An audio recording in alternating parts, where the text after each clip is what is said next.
Hello everyone, welcome back into this channel, and in this video I would like to show you the way how to delete your project on a mobile Photoshop.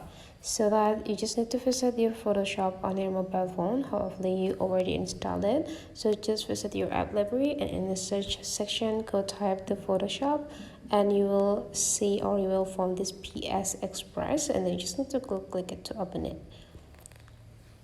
And now let's find your project. So in the Photoshop on your mobile phone, there will be 3 sections right here, and then you just need to go click my projects here, and after that you just need to choose which project that you want to delete.